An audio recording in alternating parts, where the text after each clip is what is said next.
very excited, and I thank God for even what has been shared already by Apostle Damola. Such a powerful exhortation and message.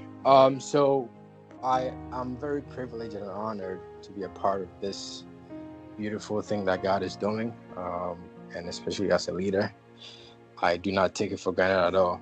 And just a little bit about me, so you know where I'm coming from. My name is Alexi Amoa. I'm an entrepreneur. I'm currently living in Ghana. I'm a husband to my beautiful wife, Audrey. I'm also a father to our beloved daughter. I was born to Ghanaian parents.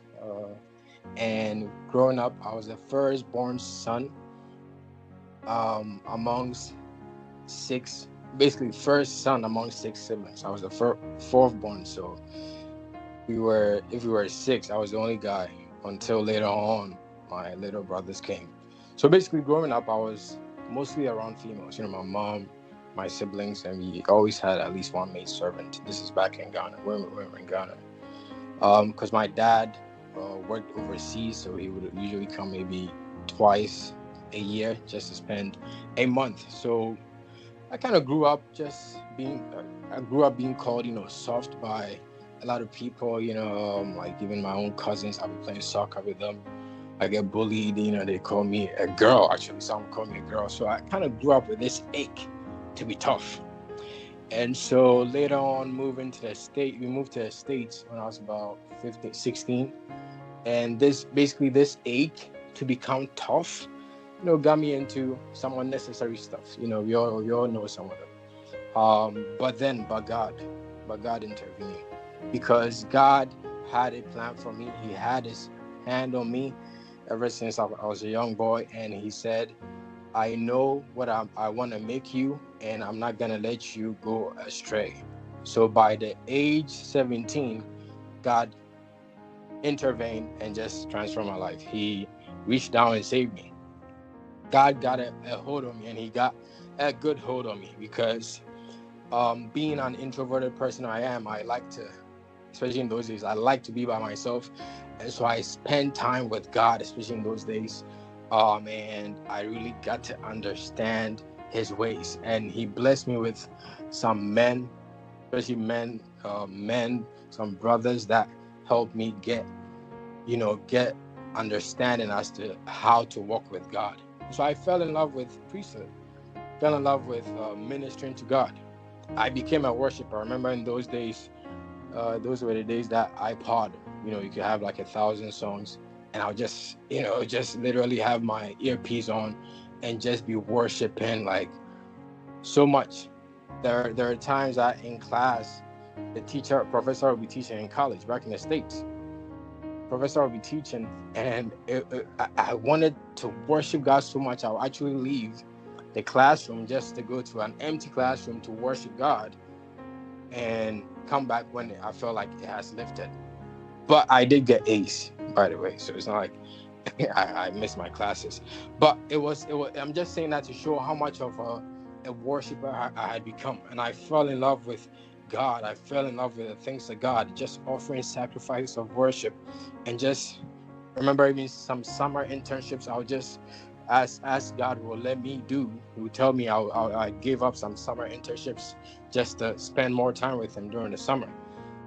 And so because of that, even basically my entire family, I became like a doorway that God got my siblings saved, and even my mom just became more serious with God, basically through me. So I fell in love with the things of God at a young age, and in my own household as a 18, 19, 20-year-old. I remember I was leading more devotions in my household, and my sisters will basically get up, some acting like they don't want to be there, but today they if you were to reach out, they would tell you how thankful, how grateful they are for what I did for my household even in those days.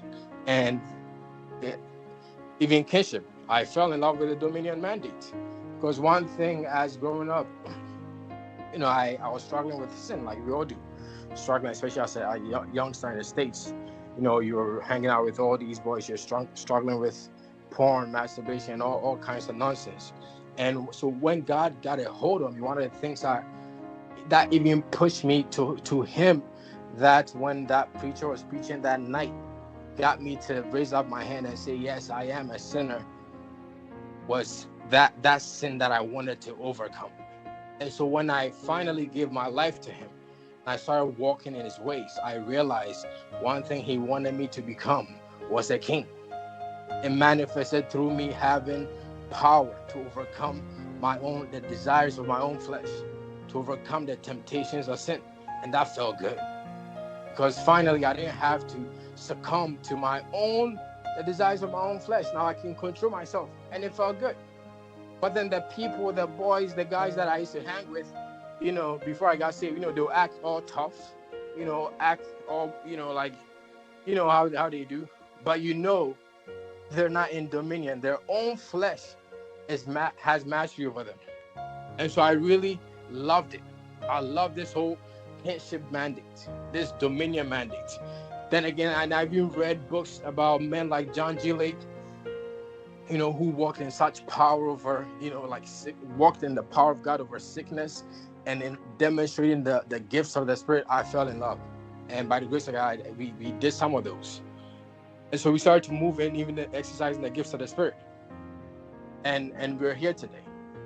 And what I want to say is, with us men, and being an entrepreneur myself, sometimes I come around, even Christians, even men that are in business, and Christian men that are in business, and you can tell they're leaning more towards, like mammon. They're leaning more towards the things of the world, because they see that as, it's almost like they see that as more important. Don't realize how powerful spiritual things can be, as Apostle Damola has shared. And so many men, that's why we've left it, many has left it to, either the man of God or their wives. So you go to even Christian households, it's many of them, it's as if the wives are the ones praying. And it's not supposed to be that way. Jesus said, for what will it profit a man if he gains the whole world and forfeits his own soul? Spiritual things, you can't put anything above spiritual things. Jesus said, for the pagans run after all these things, and your heavenly Father knows that you need them. But seek first his kingdom and his righteousness, and all these things will be given to you as well. Like I've told some of my own Christian brothers, like, don't think of the things of God or even the work of God as a distraction. Like, if we're not careful, sometimes we like, say for example, you have a set prayer time and you're working, and then when that set prayer time comes, you're thinking, oh man, I wish I didn't have to do it. As if that is a distraction, when rather, if anything, your work should be a distraction, if anything, so that you see the things of God as a real thing. That's how it should be. Because at the end of the day, what matters is what we do for God. That's what we will get rewarded for. And so we read of men like Abraham in Genesis 18:19. It says, for I have chosen him so that he would direct his children and his household after him, to keep the way of the Lord by doing what is right and just, so that the Lord will bring about for Abraham what he has promised him. Like, part of why God chose them was so that, or some translation make it seem like it's God knew Abraham would train his children in the ways of God. He chose him for him to do that, because the promise he promised him wouldn't have been able to come to pass if his children were not walking in the ways of God. And so what if God's promise for you cannot come to pass unless you actually train your children in the ways of God? So why would you leave that to your wife? Why would you leave that and go chasing after money, when he said, seek first his kingdom and all these things will be added unto you? You can't put the things of God aside. It's more important than anything. And we all know, if God chooses to bless a man, nothing can compare to it. We've seen biblical characters. There's even many men modern day that are proofs that when God blesses a man, no amount of money can bless a man in such a way. We have men like Joseph, who chose to go God's route. And in Genesis chapter 41, a man that was in a dungeon, it says the same day when they called him after 2 full years had passed and Pharaoh had had a dream. You know, Joseph had told the man, "Yo, remember me when you go," but the man forgot him. But when God remembered him, which is God brought Joseph's case to his table. That very day, it said they made Joseph ride in a chariot, Genesis 41:43, as second in command, and the people shouted before him. Mikwe was put in charge of the whole land of Egypt. If God decides to bless a man, your chasing money it's not going to do it. It's not going to compare to it. And so the charge is, if anything, if we submit to this God and choose to walk in his ways, when he decides to bless us, nothing can compare. So personally, I've been blessed with powerful male figures in my life that basically, by the grace of God, made me the tough man that I am by the grace of God, and put me on the path to become the king and priest that God called me to become. By the grace of God, I've been groomed. The Bible says, as iron sharpens iron, so one person sharpens another. Proverbs 27:17. That's one thing this whole thing is about.